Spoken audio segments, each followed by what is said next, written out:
Applied component second practical आता आपण run करूया. ही जी पीडीएफ फाईल आहे तिच्या सेकंड प्रॅक्टिकल dev.html नावाची एक फाईल आहे. HTML चा कोड आपण कॉपी करून घेऊया. एडिट प्लस ओपन केलाय. फाईल मध्ये जाऊन न्यू मध्ये जाऊन HTML चा कोड आला. HTML चा कोड हा डिलीट करा. इथे कंट्रोल व्ही करा. ओके, याला सेव्ह करा. सेव्ह करताना तो विचारेल की कुठे सेव्ह करायचं आहे. सी वॅम्प www नवीन फोल्डर सेकंड प्रॅक्टिकल आहे म्हणून सेकंड ट्रॅक नाव देऊया याला. ओके, dev.html नाव जसं आहे तसं टाका. डी जरी छोटा काढला स्मॉल मध्ये तरी प्रॉब्लेम होईल.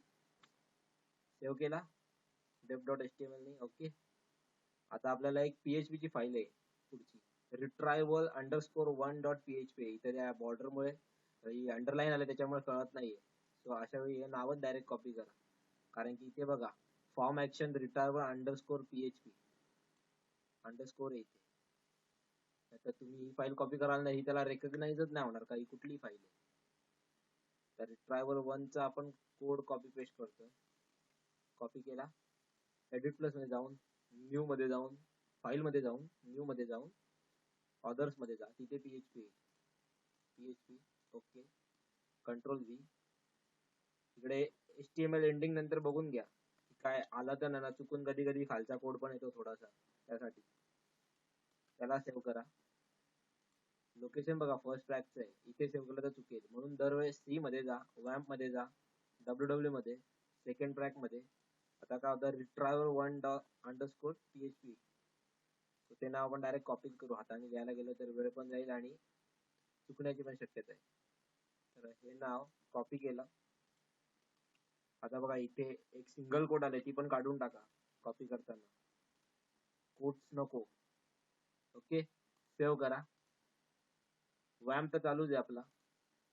डायरेक्ट लोकल होस्टला जाऊन आपण रन करून बघूया. लोकल होस्ट आला. सेकंड ट्रॅक नावाचा फोल्डर आला. dev.html दरवेळेस HTML चीच फाईल रन करायची आहे, PHP ची नाही. dev.html वर रन केला. आता तो विचारतोय एंटर एम्प्लॉई आयडी 1 2 3. 1 वर दाबून गेट डेटा केला तर डेटा यायला पाहिजे पण आपण डेटाबेस अजून सेट नाही केला. सो डेटाबेस सेट करण्यासाठी आता लोकल होस्टला परत जा. PHP माय ऍडमिन ओपन करा. PHP माय ऍडमिन ओपन होते. आला. आता इथे न्यू डेटाबेस नेम. तर तो डेटाबेस नेम आता शोधायचा आपल्याला. तो PHP च्या फाईल मध्ये असतो. तर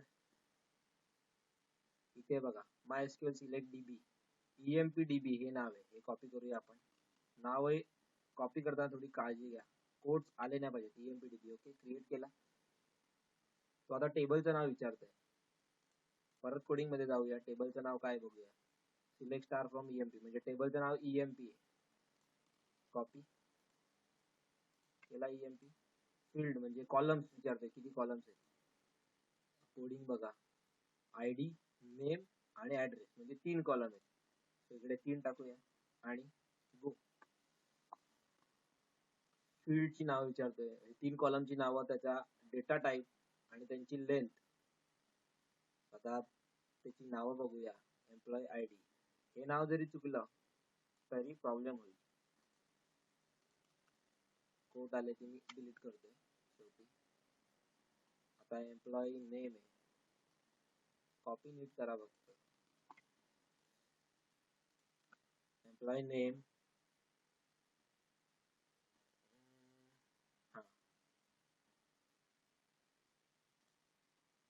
आणि ऍड्रेस. कॉपी केला. ऍड्रेस एम्प्लॉई आयडी नेम मध्ये असणार. एम्प्लॉई आयडी इंट मध्ये असणार. एम्प्लॉई नेम वॅरकॅर घ्या. ऍड्रेस पण वॅरकॅर घ्या. डेटा टाईप सिलेक्ट केलेत आपण. लेंथ विचारतोय. लेंथ तुमच्यावर आहे किती द्यायची ती. मी 100 इथे टाकतो. ओके, गो म्हणा. सॉरी सेव्ह म्हणा. सेव्ह.